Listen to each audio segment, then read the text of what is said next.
What's up guys? Ketemu lagi sama gue Gin di channel Brenda and Gin. Apa kabar semuanya? Semoga portfolio di kriptonya baik-baik aja ya, aman-aman aja. Di video kali ini kita bakalan bahas lagi mengenai market overview kripto versi kita Brenda and Gin di kuartal ketiga tahun ini. Di kuartal sebelumnya kita juga sempat bahas nih di video yang ini tentang money management di bear market cryptocurrency.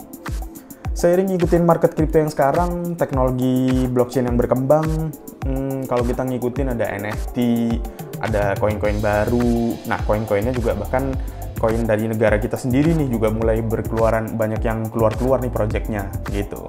Tapi mulai ngebosenin nggak sih kita ngelihatnya tuh semuanya bikin DAO, bikin metaverse gitu-gitu. Kita juga akhirnya bosen juga, marketnya jadi jenuh gitu.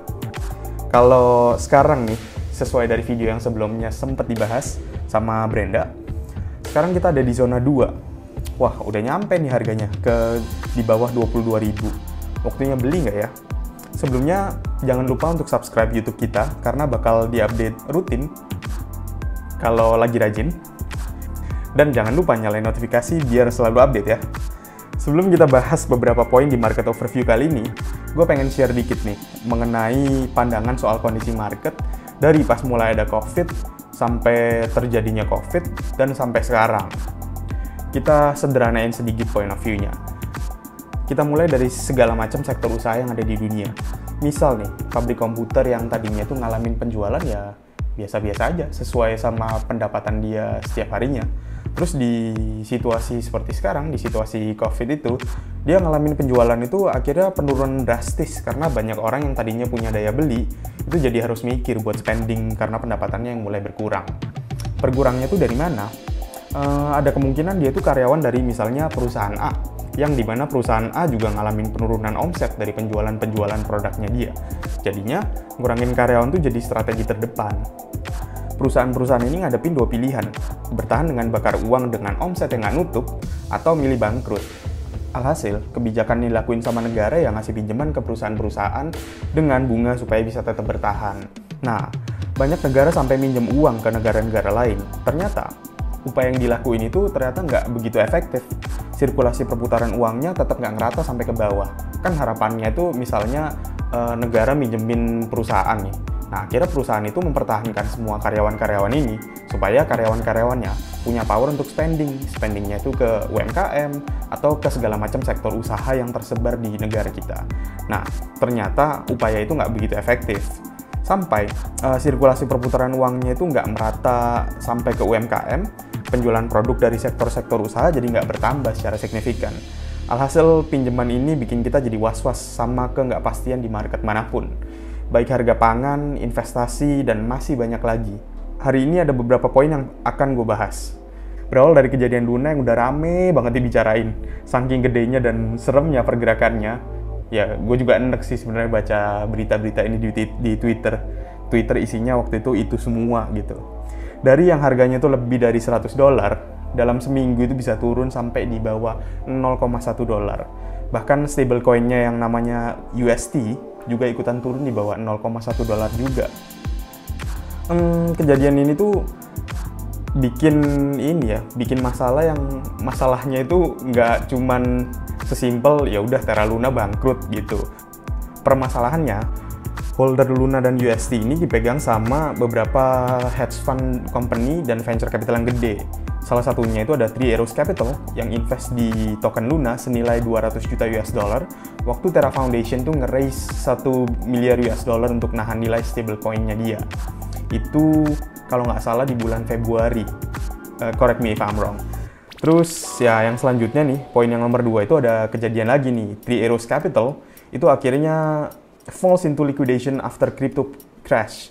Perusahaan hedge fund yang satu ini juga lagi rame banget gara-gara kejadian Luna itu juga ya salah satunya. Gue cocok logi sih sebenarnya, tapi mungkin salah satu imbasnya gara-gara itu si Luna ini dipegang sama Three Arrows Capital lumayan gede kan. Nah, habis itu si Three Arrows Capital itu ternyata juga lagi ngajuin pinjaman.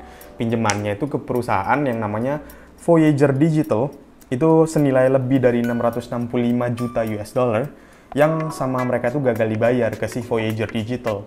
Bahkan nggak lama kemudian si Voyager Digitalnya itu sampai nge-halt nge-halt itu apa ya, ngeberhentiin withdrawal dan deposit ke platformnya mereka supaya ya nggak tahu supaya apa gitu. Jadi merembetnya tuh sampai sejauh itu, yang bahkan beberapa hedge fund company yang lain dan venture capital yang gede-gede juga itu digosipkan rumornya di Twitter tuh banyak juga yang kena imbasnya gara-gara Luna dan USD ini gitu. Karena besarnya kerugian aset dari kejadian ini, jadi impact-nya itu ke market crypto juga gede banget. Ya kita bisa ngeliat lah ya, banyak orang yang naro uang di stablecoin-nya Luna. Karena stablecoin-nya Luna itu kan biasanya kalau di koin-koin stable kayak USDT atau BUSD atau USDC gitu biasanya ngasih return-nya itu cuman 10-13% mungkin standarnya ya, yang benar gitu, 10-13%.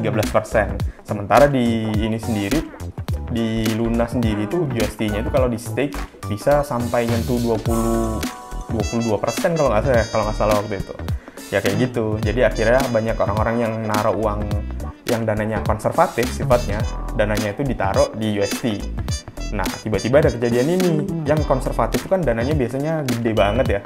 Jadi ketika orang-orang ini ngalamin kejadian ini, ya mereka jadi kehilangan banyak cara untuk mereka gerak di kripto. Gitu. Yang ketiga, the Fed. The Fed tuh mulai kebijakan quantitative tightening di sekarang ini dengan skala yang belum pernah terjadi sebelumnya. Apa sih maksudnya? Nah, The Fed itu termasuk pembeli besar dan termasuk sosok yang punya peran dalam menstabilkan pasar. Kayak yang tadi gue bilang mengenai kejadian dari masa COVID sampai sekarang itu, sebenarnya si The Fed ini juga ngeprint uang, terus mereka minjemin dan ngebeli aset-aset perusahaan. Ya, aset itu berupa aset treasury dan mortgage-backed securities. Dilakuin setiap bulannya dari awal pandemi COVID sampai sekarang, supaya tujuannya yaitu tadi, supaya ekosistemnya itu tetap berjalan dan ekonominya itu tetap merata sampai ke bawah. Nah, pembelian aset treasury dan MBS ini mulai dikurangin. Per bulan Mei, kecepatan pembeliannya tuh disusutin sebesar 47,5 miliar US dollar.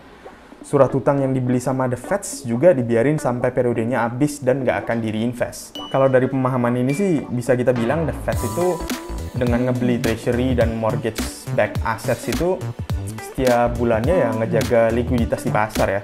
Dan fungsi pasarnya juga jadi jalan gara-gara ada si The Fed ini tadi. Dengan adanya kebijakan The Fed yang terbaru, yang mulai nyusutin volume pembelian mortgage-backed asset dan treasury tadi, terus juga mulai nggak mau ngelanjutin surat utang yang sebelumnya udah berjalan. Nah, itu tuh bakalan ngurangin liquidity di pasar.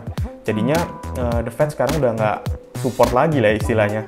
Gitu ya, kalau disederhanain intinya liquidity di pasar bukannya banyak modal baru yang masuk, malah lebih banyak yang exit karena takut sama nggak-pastiannya ini. Gitu. Kalau menurut gua di momen-momen kayak gini tuh waktunya kita belajar faktor-faktor yang selama ini kita nggak pernah perhatiin. Soalnya, di situasi yang sekarang, kondisi project blockchain yang bagus dengan developer yang genius pun itu nggak cukup untuk dibilang project yang bagus in term of value. Bahkan, sampai venture capital dan hedge fund pun berusaha nyelamatin usahanya masing-masing di tengah-tengah nggak-pastian ini. Ada rumor kalau beberapa hedge fund, venture capital, dan exchanger besar yang masih di dalam kesulitan dan diambang kebangkrutan juga, gara-gara pinjaman juga katanya, seperti Three Arrows Capital. Saat ini yang gua dan Brenda lakuin ya belajar lagi di Web3 dan blockchain. Kalau yang akhir-akhir ini gua lakuin, itu sih belajar ngoding di Web3 juga. Ada beberapa orang yang gua kenal fokus ke research dan apply kerjaan di Web3. Ada yang hunting airdrop, dan masih banyak lagi. Sisanya asetnya digimanain dong.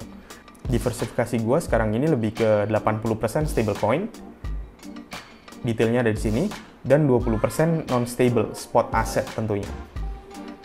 Nah, kalau dibagi lagi, 80% itu 40%-nya gue bagi di decentralized finance untuk staking, dan 40% lagi gue simpen di cold wallet. Jadinya nggak di centralized exchanger. Terus yang 20% lagi itu dibagi jadi dua. Yang pertama, 10%-nya itu di top 10 coins, seperti mungkin ya koin-koin favorit kita juga. Koin-koin favoritnya itu mungkin Bitcoin, Ethereum, atau Monero. Banyak lagi lah ya pilihan-pilihan koinnya. Terus 10% lagi dana buat beli altcoins yang gue percayain bakal punya potensi besar di next bull run. Apakah sekarang udah bear market? Menurut gue, ini bahkan belum mulai. Semua bakal dimulai pas global economic juga mulai ada kepastian arah, baik itu turun maupun naik. Semuanya bisa banget dimanipulasi dengan berita maupun kebijakan-kebijakan dari masing-masing negara. Kalau menurut teman-teman gimana nih? Enaknya beli koin apa nih? Atau enaknya kita megang cash aja atau emas? Komen di kolom komentar ya. Sekian dari gue Gin di channel Brenda and Gin. See you on the next video. Subscribe. Peace.